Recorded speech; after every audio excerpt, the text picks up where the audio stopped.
बिस्मिल्लाहिर्रहमानिर्रहीम। अस्सलाम वालेकुम एवरीवन, वेलकम करती हूँ आपका हिट टेस्ट पर। और आज आपके साथ शेयर कर रही हूँ ये बहुत ही मज़ेदार आलू टिक्का कबाब की रेसिपी, जिसमें बहुत थोड़ा सा चिकन यूज़ होगा और थोड़े से चिकन के साथ ही आपके ढेर सारे कबाब रेडी हो जाएंगे। और सबसे अच्छी बात तो ये है कि आप इनको बना के फ्रीज़ कर सकते हैं, जब चाहें इनको निकालें और इनको फ्राई करके इस्तेमाल कर सकते हैं। चाहे घर में इस्तेमाल करें, दावत के लिए बनाएं या मेहमानों को पेश करें, बहुत ही इनका शानदार सा रिजल्ट आता है। तो चलिए जल्दी से चलते हैं रेसिपी की तरफ। तो इसके लिए मैंने एक पैन को चूल्हे पर रख दिया है और उसमें सिर्फ और सिर्फ 1 टेबलस्पून ऑयल डालकर और चिकन बोनलेस शामिल कर दिया है, जो तकरीबन वज़न में 250 ग्राम के करीब होगा। और मैंने इसको छोटे पीसेस में कट कर लिया था।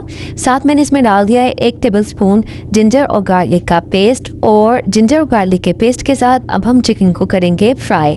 इससे क्या होगा कि चिकन की जो स्मेल है वो निकल जाएगी, लहसुन अदरक का अच्छा सा फ्लेवर चिकन में आ जाएगा और चिकन अच्छे से इसमें कुक होना स्टार्ट हो जाएगा। इस तरह से चिकन का फ्लेवर इस तरह इन्हेंस होगा और इसमें अगर कोई भी स्मेल वगैरह हो तो वो निकल जाती है इस तरीके से। इसकी पहले से अगर हम भुनाई कर लें, तो चिकन को मैंने लहसुन अदरक के साथ अच्छी तरह से भून लिया है, तकरीबन 4 से 5 मिनट मीडियम से लो फ्लेम पर।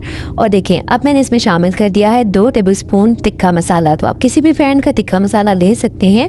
अब तिक्का मसाला शामिल करने के बाद साथ ही हम इसमें शामिल कर देंगे तकरीबन 3 टेबलस्पून दही, और दही को फेंट के शामिल करेंगे। तो दोनों चीज़ों को अच्छे तरीके से मिक्स कर लेंगे। अब हमने क्या करना है कि दही के साथ अच्छी सी चिकन की मिक्सिंग कर लेंगे और इस दौरान हम फ्लेम को कर देंगे लो।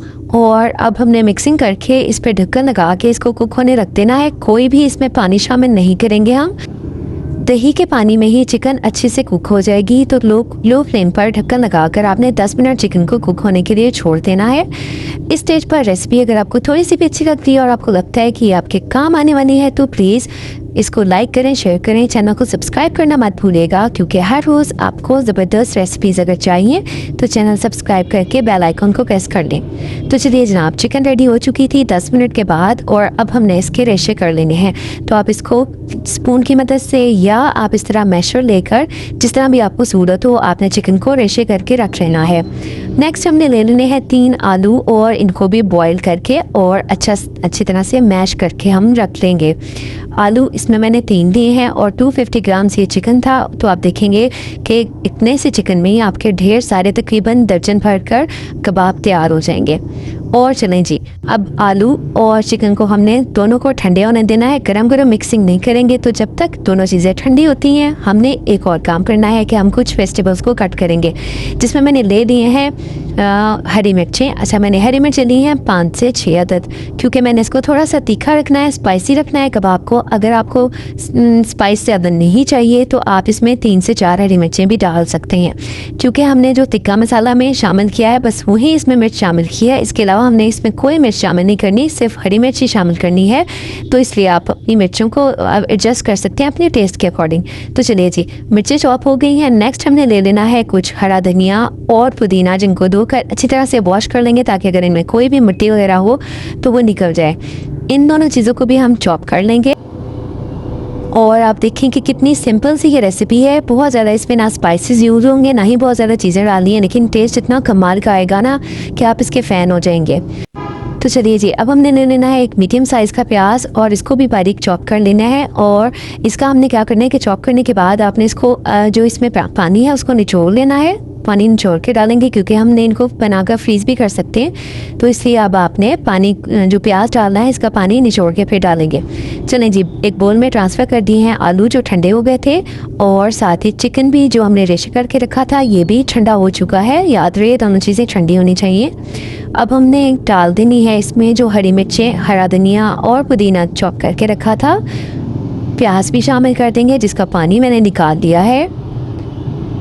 और देन हम शामिल करेंगे इसमें ज़ीरा 1 स्पून लेकर इसको भून कर ड्राई रोस्ट करके और इसको मोटा मोटा सा कूट लिया है। इसी तरह धनिया ले लिया था 1 टेबलस्पून और इसको भी ड्राई रोस्ट करके मोटा मोटा से ही कूट लिया है।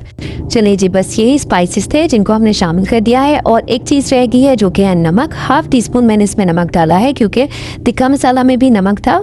तो इसलिए अब आप इस स्टेज पर नमक को अपने टेस्ट के अकॉर्डिंग एडजस्ट कर सकते हैं। अगर आप सब चीज़ें मिक्सिंग करने के बाद आप चेक कर लें, अगर नमक कम लगे तो आप थोड़ा सा इसमें नमक और डाल सकते हैं। और बस जी सब चीज़ों को अच्छी तरह से मिक्स करेंगे। आप चाहें तो हाथों का यूज़ करेंगे या स्पैचुला की मदद से ही इसको मिक्सिंग कर लें और ये हमारा ज़बरदस्त सा मिक्सचर रेडी है। बस अब आप इसको शेप दे लेंगे कबाब की। तो कबाब आप बड़े छोटे मीडियम जिस साइज़ के भी चाहें अपनी मर्ज़ी से बना सकते हैं। तो मैंने बिल्कुल इनको मीडियम से साइज़ का कबाब बनाया है और अब देखें माशाल्लाह से कितने ज़बरदस्त इसमें चिकन के रेशे भी नज़र आ रहे हैं और फ्लेवर इनका इतना ज़बरदस्त है ना कि जब आप इनको खाएंगे तो आप वाकई इनके कायल हो जाएंगे कि कितने ज़बरदस्त बनकर तैयार हुए हैं। तो चलिए जी सब कबाब को मैंने शेप देकर रख लिया था। इस स्टेज पर आप चाहें तो इनको फ्रीज कर लें और अगर आपने फ्राई करना है तो फिर आपने ले लेना है एक अंडा। इसमें 2 टेबलस्पून दूध शामिल कर दिया है और इसको फेंट लेंगे। अब हमने अंडे की कोटिंग करनी है कबाब को में और इनको बस फ्राई कर लेना है। तो मीडियम से लो फ्लेम पर इनको शैलो फ्राई कर लेंगे हम और दोनों तरफ से अच्छा सा गोल्डन कलर आने देंगे और ये ज़बरदस्त हमारे कबाब रेडी हो जाएंगे। तो आप देख सकते हैं कितनी सिंपल सी लेकिन इतनी शानदार ये रेसिपी है ना कि एक दफ़ा आप ट्राई करेंगे तो आपने फिर मुझे फीडबैक ज़रूर देना है। आई होप इंशाल्लाह ताला आपकी रेसिपी बहुत ही ज़बरदस्त बनकर रेडी होगी। तो इस तरह ही देखिए मैंने कबाबों को फ्राई कर लिया था। दोनों तरफ से प्यारा सा गोल्डन सा कलर आ जाए तो हम इनको डिश आउट करेंगे और सर्व कर लेंगे। तो बस यही थी आज की रेसिपी जो कि आई होप आपको अच्छी लगी होगी। अगर थोड़ी सी भी अच्छी लगी है और आपको लगता है कि आपके काम आने वाली है तो प्लीज़ इसको लाइक शेयर सब्सक्राइब ज़रूर करें। कुछ भी पूछना चाहें तो कमेंट करें। फिर मिलेंगे नेक्स्ट वीडियो में, तब तक के लिए अल्लाह हाफिज़। Stay blessed, stay healthy.